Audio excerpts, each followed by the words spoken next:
Good evening. Good evening.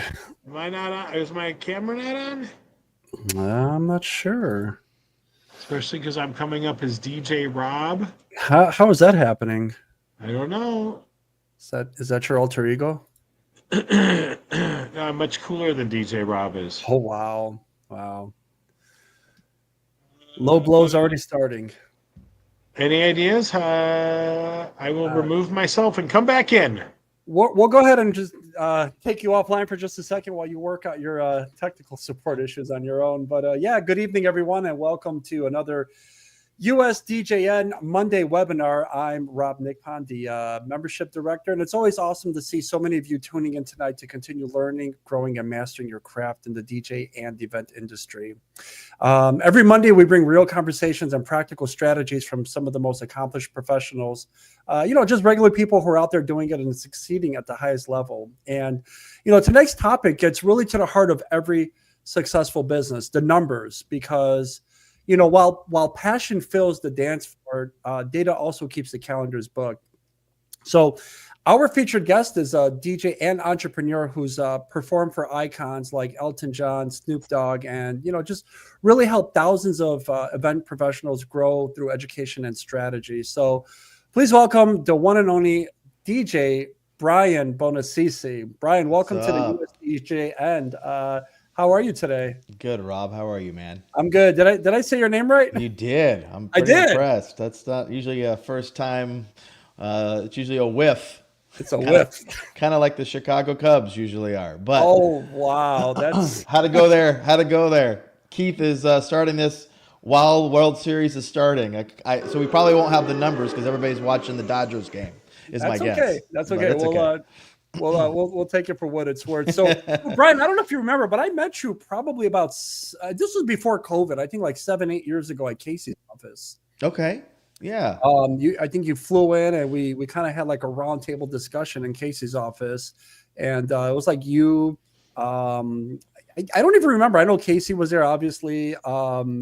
Like, I was back with another association pre-COVID, I believe. yeah, that was pre-COVID. Yeah, it's been a while. And I don't think I've actually ran into you since. Yeah, I've been to Chicago a few times since then. I think I was at the Marquee show one of those years after COVID, but Okay. yeah, I don't get there as often. I used to gig there a lot more than I do now, and I mean I think I've gigged there 3 times in the last 3 years, so like maybe once a year. Okay. Yeah. All right, Casey, we can finally see you. I know. Yeah, it's. I don't know what happened. I had to close out of StreamYard twice in order to You got to stop buying cameras from Temu. stop buying what? Video cameras from Temu. Oh, you're hilarious. Okay, so for those of you tuning in, let me get my housekeeping done. Tomorrow night, USDJN Milwaukee DJ meetup at Blizzard Pro headquarters, along with JBL and our friends from Midwest DJs Live. Next month of November, I am on the road more than Brian Buonassissi is, folks. I'm going to be in Vegas for Wedding NBA. I am going to be at IAPA in Orlando doing a meetup there as well. I will be in Pittsburgh on the 24th. On the 25th, we will be in New Jersey, and we have over 200 RSVP'd already for New Jersey. Our good friend DJ Scribble is going to be there. Orlando, I've got Mad Dodge spinning.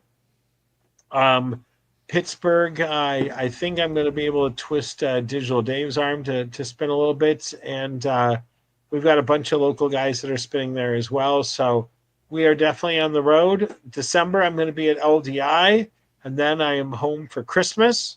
No DJ meetup in Chicago in November. December, you guys will get the info about my toy drive to help kids in need. And then in January, I'm on the road to Louisville and to Gatlinburg, Tennessee, and then on to NAMM. And then we will also be at MEX PBX this year in Vegas. So lots of good stuff. And in February, I'm actually going to be going to Arizona for a Cubs spring training game, which I've never been to, and tying that in with a meetup. So going to be busy, busy, busy. Also on the Marquee Show, we've launched our dates for June of next year. We also launched our store today in case anybody on the planet did not get my email or text message. So we've got 16 different DJ designs for hoodies, sweatshirts, and T-shirts. So if you feel so inclined, check that out. That's all my housekeeping that I can think of for now. So what do you think? You think your boys can pull it off tonight there, Brian? I think so. I feel confident. I'm feeling confident. Of course, I won't see any of it and probably nobody else will because they're all on this webinar because I'm here. But that's okay. We'll check in afterwards. There'll be tens of people, and we all know how big a fan base the Dodgers have, especially in Toronto. Yeah, yeah. Well, good thing is we're in LA tonight, so it's all good. Well, there you go. I'm sure that all of the true fans will be there, like the Kardashians and Kanye and everybody else will Magic pay Johnson, $8,000 for one a of the ticket. owners. Yeah. Yep. I'm sure 3/4 of Hollywood will be there. That's true. And then tomorrow we'll hear about them being arrested for one thing or another. There you go. So how's life down south? Everything good, Brian? Yeah. I mean, I'm more not south anymore. I'm kind of like You're south of New York. South of New York, yeah. So in Raleigh, it's rainy today actually, but all good. Everything's great. I'm in the thick of it as far as events go. I'm sure you are as well. October's busiest season of the month or season of the year for us. So yeah. And then you've got DJ Collective coming up like next 6 weeks, month. 5 weeks, something. Yeah, 20 days. 20 days, 3 weeks. So yeah, it'll be here in Raleigh. So excited about that as well. Yes, sir. Yes, sir. You know what? I don't know what kind of a light you have on you, but I look pale, and Rob, you look like you're dead. I mean, as I'm looking at Brian, it's like he's by a candlelit fire or something. He's all like glowing. Yeah, I got a little. So truth be told, I'm trying out this new filter that makes me look younger. Is it helping? Yeah, you look like you're a 10-year-old corpse instead of a 20-year-old corpse. All right, let me. It's not helping, my friend. It's not helping. But I do like the hat. God You bless do like the hat. BPM Yeah, Supreme, compliments sponsor of United States Disc Jockey Network. Yeah. Members get 50% off of their membership. So Shameless plug. Ding, ding, ding, ding, ding, ding. Tell Bang that KC sent you. All right, I'm going to let you guys do your thing. Thanks for coming on, Brian, and we will Yeah. chat later. I'll call you tomorrow when Toronto leads 2-1. Oh, Sounds good, buddy. shots fired. Sounds good. All right. Well, Brian, thanks for Yeah. taking time out of your day to chat with us. Sorry about the time zone difference. I didn't realize where you were. Oh, it's all good, man. All good. All good. I'm glad I was able to make it work, and I'm excited to do it. Yeah, And no, we're definitely honored to have you. And again, I mean, years ago when I first met you, in fact, I don't know if you knew this though, but your in-house seminar at Casey's office, kind of like our roundtable, that was an Eventbrite. yes. And really, it was just to cover like the pizza and the beer. Really, Yeah. but I made the trek out there. I remember it was snowy that day, and it was It was. I do remember the that. worst day to go visit Casey out there in Schaumburg. But I read your bio and all the celebrities that you've DJ'd for, and I was like, there's always something to learn from someone, Yeah. And, but yeah, just talking about like learning a little bit, like what's like the most common mistake DJs are making when we're interpreting numbers? What are some of the things that you can kind of share with, like what have you come up with? Yeah, well, tonight I was going to kind of share with you guys what I believe to be like the 7 most important metrics that your business can kind of be tracking, because a lot of people, they hear about numbers, they think we're talking about accounting and spreadsheets and things like that. But the data really shows about, whether or not your business is working or if it's stalling. And I tend to talk to a lot of DJs on a weekly basis. I do some group coaching, and then of course the podcast and a few other things. And what I've found to be the case for most DJs is that, and you were asking the question, this is kind of a roundabout way to answering it. What I've found the common mistake is that they run their DJ businesses primarily on instinct. You get a few leads, you close a few clients, you check your calendar, get the deposit, and you call it good. But when you really want to grow or even just stay profitable, you can't be running your business off of vibes. You have to measure the engine that really drives everything, which is sales. And that doesn't mean just how much you're making, but how it's coming in, how long it's taking, where it's coming from, and how to make it better.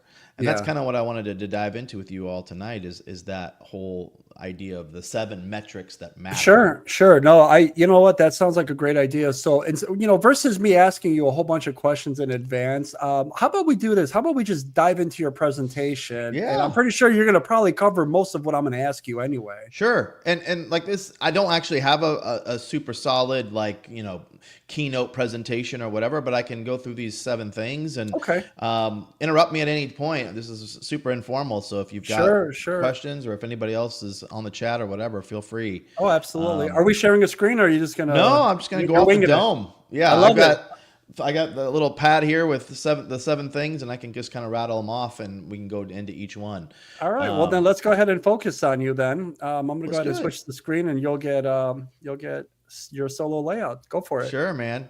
And let me fix this light, because I feel like this light's kind of hurting us a little bit. Maybe that's a little bit better.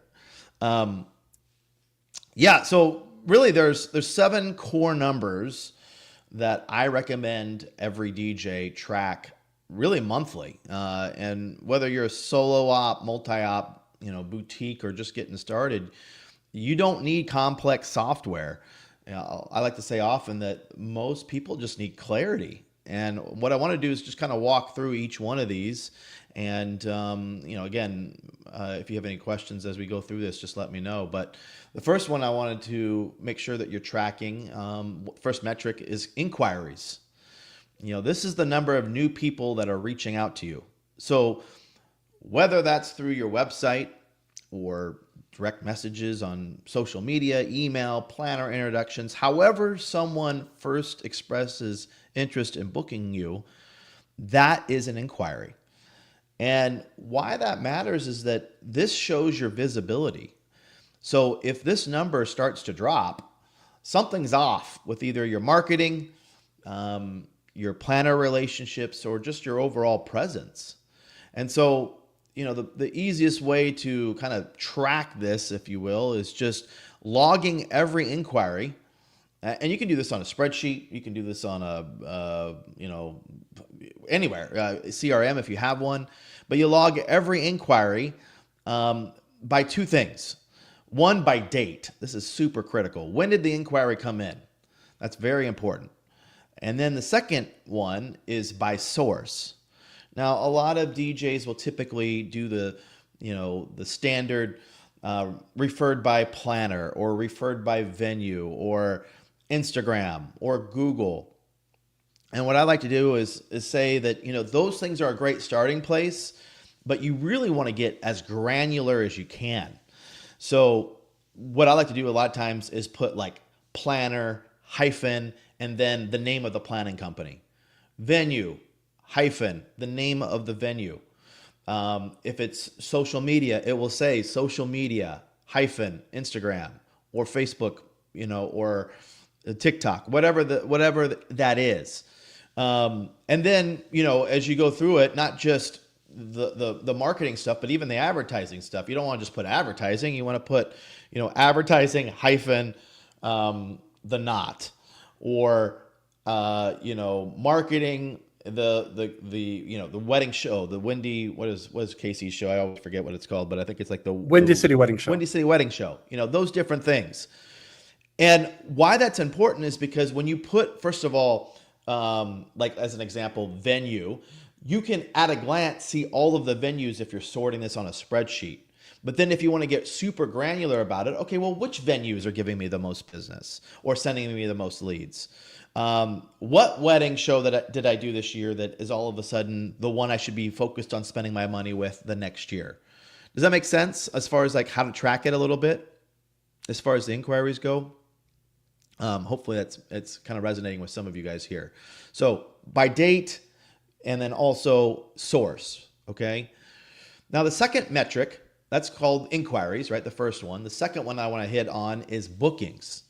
This is how many people said yes and literally signed the contract and paid the deposit. Not the verbal yeses, not I'm thinking about it, not people who you reached out to, had a conversation, and all of a sudden they're ghosting you. We're talking about having a signed contract and a paid deposit. And this is the number you rely on to stay in business, because you could be getting hundreds or thousands of inquiries, but if you get no bookings, the problem at that point isn't visibility, right? Because visibility is your inquiry funnel. Your issue here is conversion. So again, tracking this on that same kind of a spreadsheet is super important. Every time someone books, that's a new row, if you will. I'm sorry, a new column. And you log the date, you log the amount. And then the other thing I would encourage you to track is what add-ons they booked, if there are any, out of your core stuff. I was thinking Casey was going to be on here, but he and I have I wouldn't say a love for, but just a respect for. How about that? That's a better word.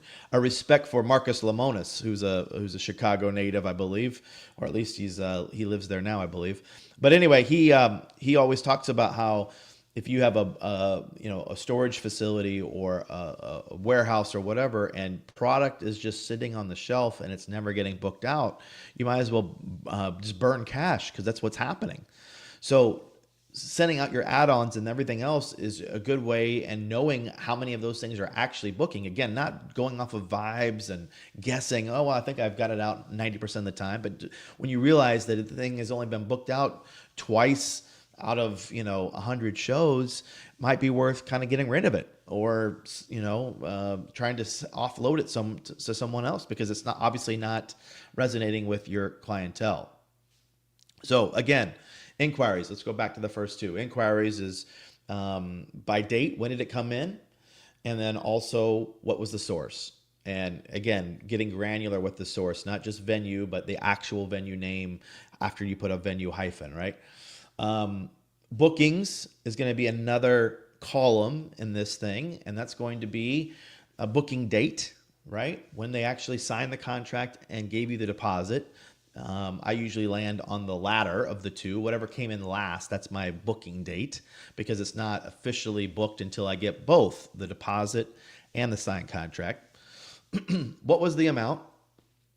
And then what was any add-ons that were added to it? Those are super critical things to track, right? So again, those are inquiries, and then second one is bookings. The third one would be what I call the inquiry to booking conversion rate. This is really your efficiency score, and it's calculated by dividing the amount of bookings by your inquiries.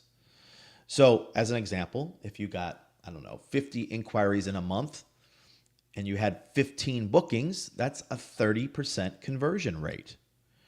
And why it matters is that if you're below 20% in your booking to inquiry ratio, you've got a leaky funnel. Either your leads aren't qualified, or second, your sales process isn't working. It could be that you're not following up fast enough, or there's a mismatch in either price or the vibe of your company. Now, if you're the other way, consistently above 40 to 50%, you're in a pretty strong place. But it could also mean, even at that point, that maybe you're undercharging. So again, tracking the monthly totals, bookings plus inquiries equals your conversion rate. And even if you never do math, this one is definitely worth doing. Okay? I know I'm moving through this kind of fast, but I want to leave time for you to ask questions or whatnot. So we've got inquiries is metric number 1, bookings is number 2, inquiry to booking conversion rate is number 3. And what's the fourth one? Average days to booking. This is the number of days between when someone reaches out to you and they actually sign. And why this one's important is because it tells you how long it takes to move someone from really interested to invested. If it's taking 30 plus days to close someone, you're either not building urgency, you're getting ghosted, or your price point is causing second thoughts. So again, recording the actual date is super important. This is why I asked you in the beginning, when you talk about inquiry, recording the date of the inquiry and the date that they signed is super important. And again, to get that number, you just subtract the difference. Do this for all bookings in 1 month, and then you average it out. And what you'll find is you'll see real quickly whether you're speeding up or you're slowing down. And the common question I get from a lot of DJs is, what's a good number? What's a good number? Well, I kind of mentioned it earlier, but under 10 days, if they're signing from the time that you signing a contract after you've talked with them within 10 days, that is a sign of a very tight process. If it's between 10 and 25 days, that's healthy, especially if you're, a luxury or destination event company, because there's a lot of things they have to factor in that they typically wouldn't when they are doing this, locally somewhere.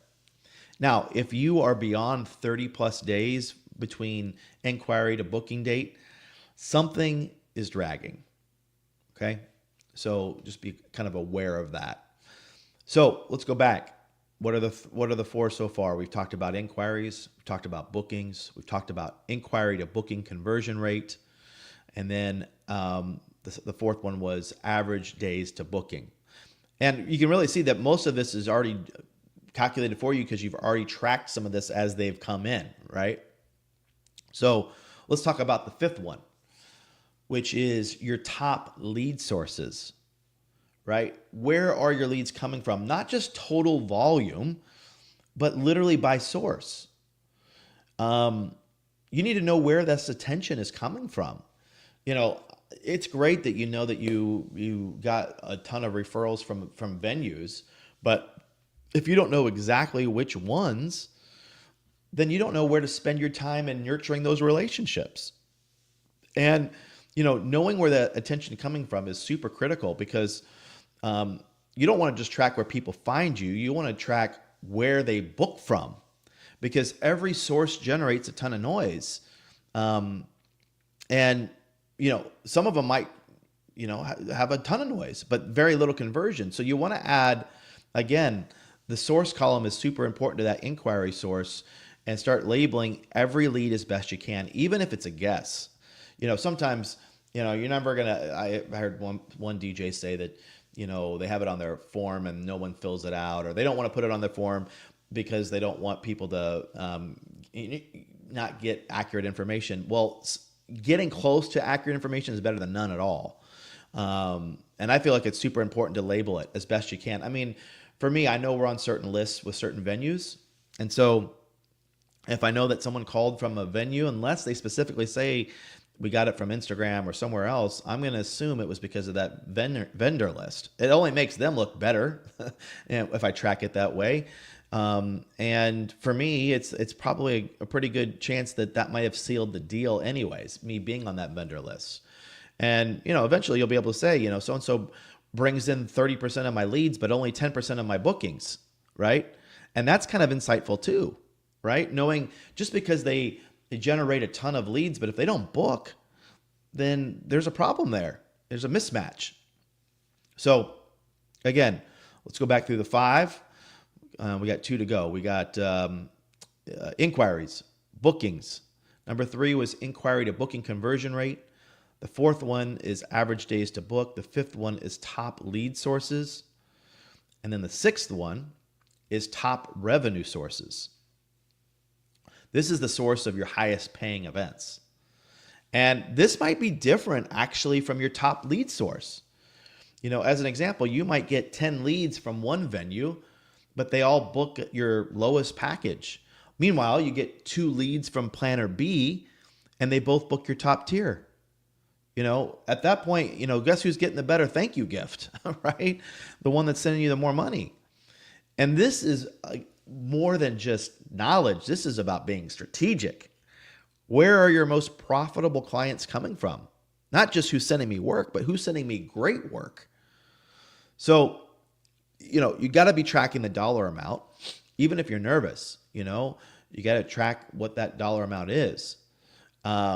And if you get the kind of intel that says this planner is giving you 20% of or 25% of your total income this year, I mean, that's gold information.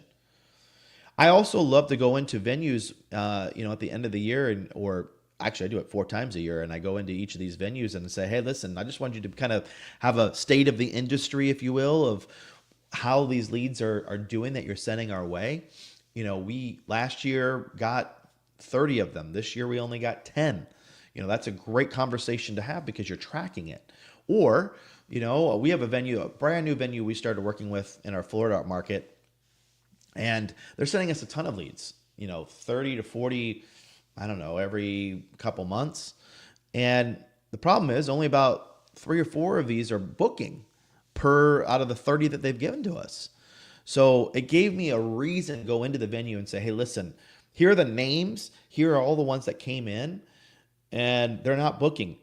And from what I can tell, it's either they're spending too much money at the venue, which is great for you guys, but it doesn't make sense for me to take on these events or take on these inquiries if we can't service them well, because it's going to make you look bad as referring somebody that's out of their budget at this point because they spent all the money at the venue. I call that venue poor clients. Or if it's something else, who knows? Maybe it's just, it could be a variety of different things, but it just wastes people's time, both the client and you as the DJ. So knowing who is sending you gold, if you will, leads and bookings is super important. And it gives you a reason to have great conversation when you are trying to generate more business. Okay. Now, the last one I'm going to talk about is the add-on. What percentage of your bookings also included some type of upsell? And again, this could be, I don't know, photo booths. It could be lighting, specialty lighting. It could be ceremony audio. It could be after party sets, cold sparks, or even branding setups. And why I like to track this is it not only lets me know if these, add-ons are out of date or I need to ditch them, but in a more deeper way, it tells you whether your clients trust you beyond just the music. And it also tells you if you're leaving money on the table. Sometimes your average booking rate doesn't need to go up, just your average ticket value does. I like to say a lot that it's always better to go deeper than wider. You know, if a client already is trusting you with their music, there's a good chance they're going to buy an add-on from you than to find some other company to do it with, because they're already trusting you with their day. So when a booking comes in, log whether it has an add-on. And if you want to go a step further, log what type of add-on. So then you're going to calculate it by saying like, okay, these are the bookings with add-ons divided by the total number of bookings, and that's where you get your attachment rate, right? So out of every 10 gigs include an add-on, that's a 50% attachment rate. And then track which add-ons sell the most. And I'm one that's not a hoarder, so I like to cut the ones that aren't selling. Now, those are the 7. So let me hit those one more time. It's going to be number 1, the inquiries. Number 2, the bookings. 3rd, inquiry to booking conversion rate. 4, average days to book. 5 is the top lead sources. Number 6 is the top revenue sources. And then 7 is those add-on attachment rates. Now, we're not done here. I did want to give you one last thing here, and that is that you want to layer these insights. These metrics all work together. Individually, they're kind of interesting if you're into that kind of a thing, but together, they really do become a diagnostic tool. And like I said before, if inquiries are strong but bookings are low, your likely issue is conversion rate. So it tells you what the fixes might need to include. In this scenario of inquiries are strong but the bookings are low, might be that you need to be faster on your follow-up. Maybe you need to be better at your messaging. You might need to simplify your packages. Maybe you need more social proof out there. That's things that you can get by tracking some of this data. Another example, what if bookings are steady but the revenue is flat? Well, the likely issue is that add-ons or average ticket prices are the issue. So what can you do? Build better bundles. Maybe sell some, certain things that are that were add-ons as standard in your package. Or maybe you create a wow add-on that really fits your brand. Those are some ideas there. But what if revenue's up but leads are down?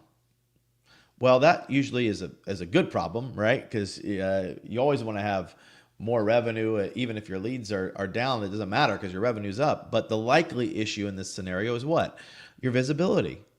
You might need to be asking for more planner referrals. You might need to run an Instagram engagement push. Maybe you need to get featured on a local or national blog. Those are some examples of how some of this stuff works together. I'm going to give you a couple more. What if your best paying clients all came from one planner? Well, in one way, it's very nice that there's some loyalty there. And obviously with loyalty should come some type of reward, right? Sending that planner a thank you gift, asking them if you can co-brand something, maybe record a testimonial video with them, or how you can make working together even easier. Those are kind of loyalty strategy, just options to keep that loyalty happening. But the other thing you have to look at, you don't want all your eggs in one basket. So what's the issue with some of the other ones that you aren't getting that are, if this one's so high above everybody else, there's got to be something that's keeping the other ones from rising to that same level. So what can you do to fix those boats? And that's good to know kind of, again, which ones you don't want to be so dependent on one planner, one venue, one advertising source. You want to have a nice even pie, if you will. What if your average days to booking is increasing?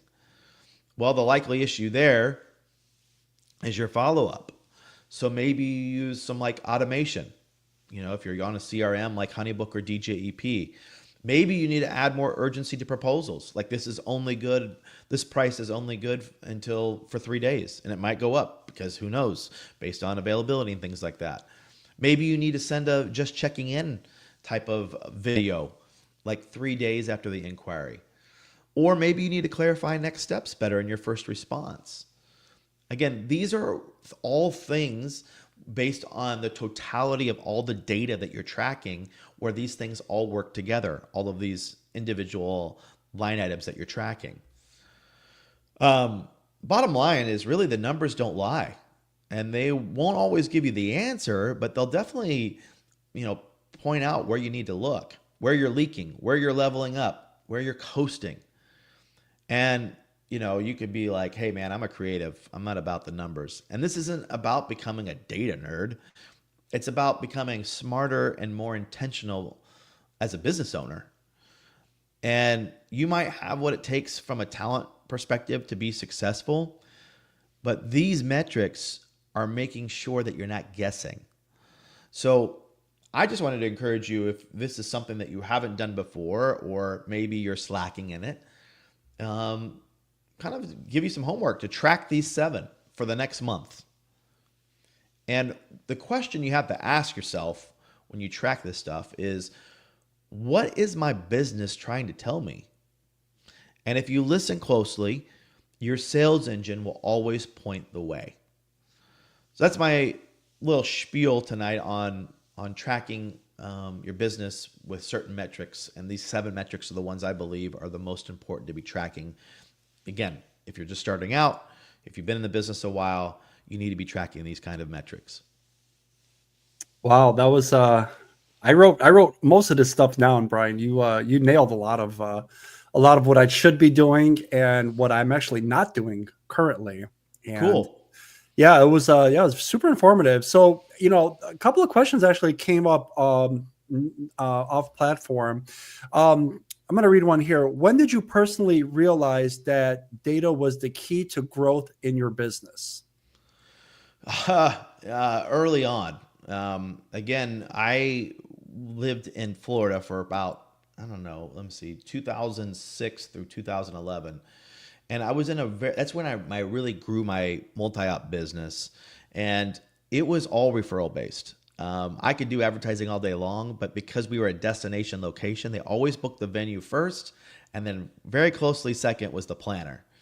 And then from there, the planner or the venue were the ones who would send out these lists of preferred vendors. So I knew relationships were big. Mm-hmm. And it didn't take me long because I tried to doing some advertising campaigns as well. And, it was easy to find out that those weren't returning for me. So I'm like, okay, great. I'm one person. I didn't have a sales staff. I didn't have a relational management team that was going out and, hanging out with all these people. So as really a multi-op owner, I had to find out which relationships were worth spending the time developing and which ones needed more, hand-holding than the next. So by tracking this information helped me kind of give myself the time I needed to be able to, track these correctly, if that makes sense. So of course, it didn't take long. It was like 2 or 3 years in, I knew that I needed to be tracking this stuff. Right. And to be honest with you, I just started tracking. I've been in business over 20 years and I just started tracking this year. And, one of the cool things that I use is, I use Honeybook, and they actually do have a metrics analysis where it tells you like your lead to booking conversion, like what's your percentage. It's just a wealth of information. And I know a lot of it is AI driven and it's stuff that I never even really thought about. Right. And it actually even tells me like, how many uplighting jobs I sold, how many cold sparks I sold, how many this or that. And like you mentioned earlier, great point. A lot of the items that you can be upselling, Brian, if they're sitting back in your warehouse, not making money, it's just dead weight. So either don't offer it anymore, or maybe it's just a trend that has now kind of fallen by the wayside. Like you remember back in the day, we used to do like the TVs on the trusses. Yeah.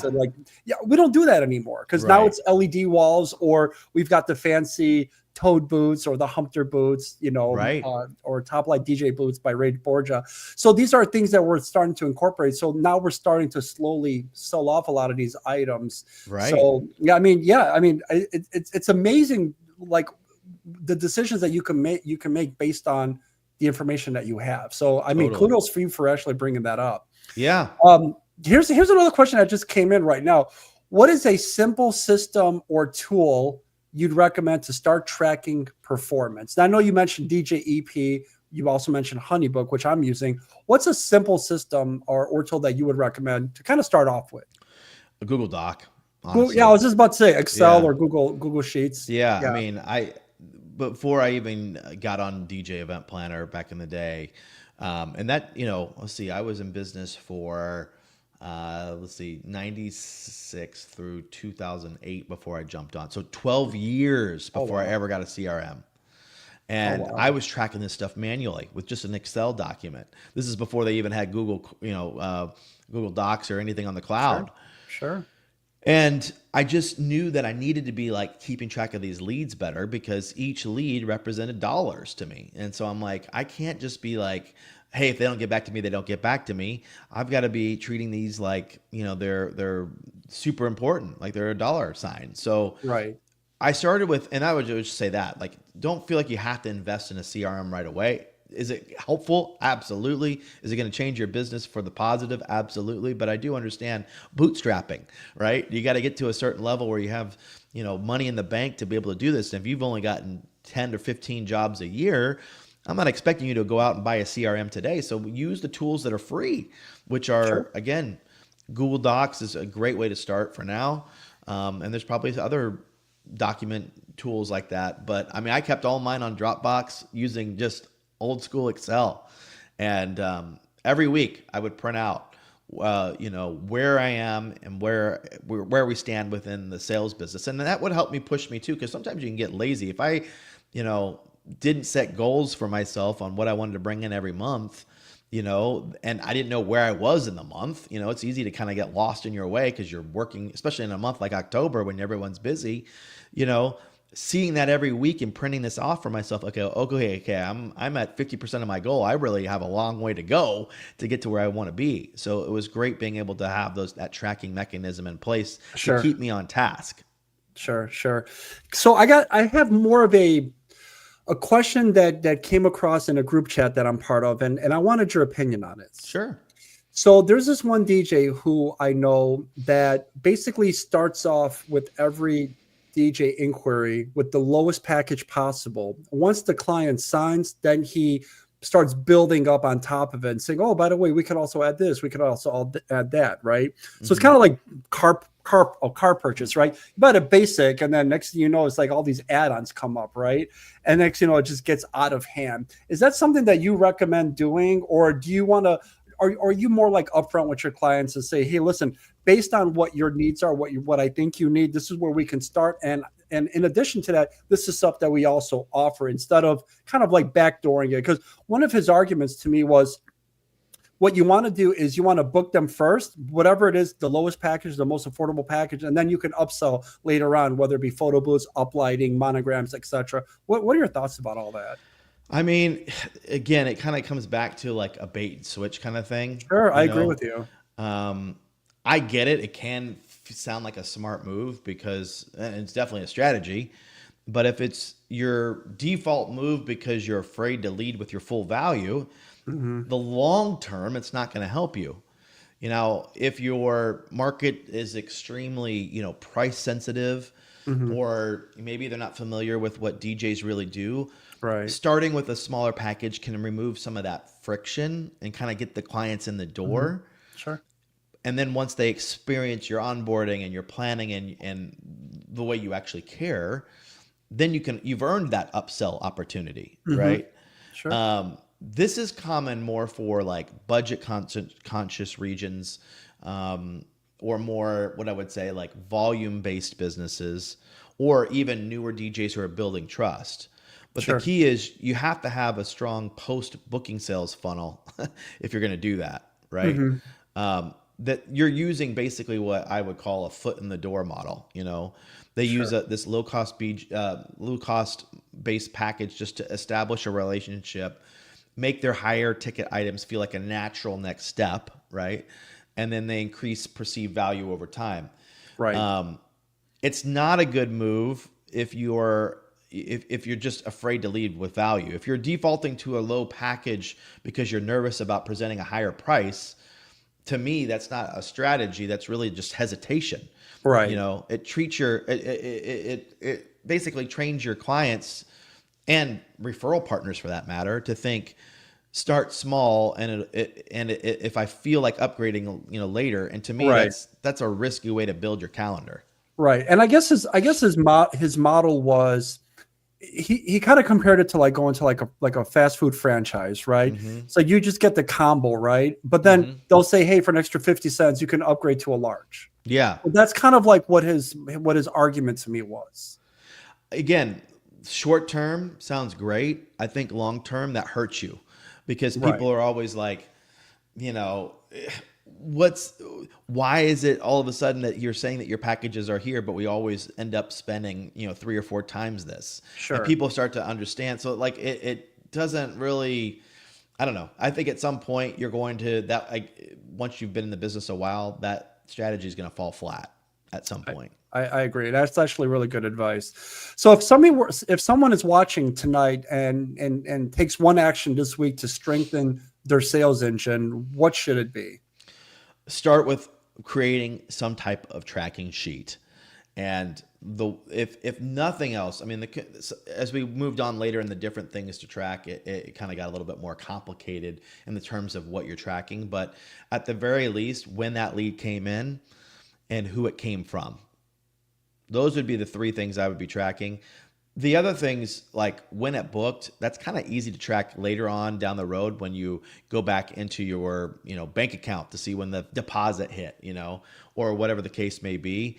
But it's hard to track or to look back and find when someone actually reached out to you and where it came from.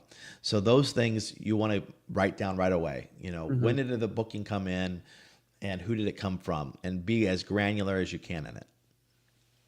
Awesome. So, yeah, Brian. So, Brian, what are you doing these days aside from mobile DJing? What are some of your hobbies right now? Oh man. Well, I'm a big sports fan, so Okay. obviously I grew up in Southern California, so I'm a big Dodgers, Lakers. I hate to even admit this one, a Raiders fan when they were there, but When they were in they're LA. doing terrible. Yeah. So that's one. And then obviously in the industry, I'm pretty active in more than just DJing. I have a podcast called Beyond the DJ Booth podcast, which I do with Joe Bunn. We drop episodes every Wednesday morning. That's a big thing for us. And then I have my own podcast, The Travel DJ Blend, which is turning into more of just music kind of finds, like just sharing 10 or 20 tracks that I'm feeling for the month. And then the last thing I do is obviously I run a conference, a DJ conference called, and Casey alluded to it earlier, but it's called the DJ Collective. Sure. And we currently have a meetup every year in November in Raleigh. This year we did 2 of them. We did one in February in Arizona, and then this one in Raleigh coming up. But there's still room, so you can, if you're interested and you're like, man, I'd love to kind of learn stuff like this, or it's the end of the year and my calendar's kind of loosening up and I have some availability to go learn some things. We'd love to see you in Raleigh. Just go to the djcollectiveofficial.com and you can get all the information on that.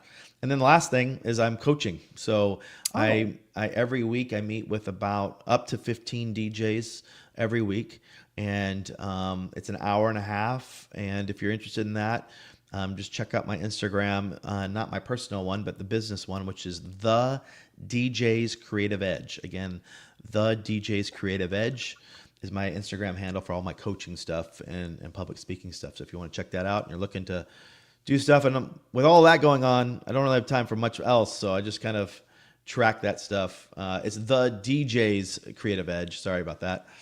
Really close.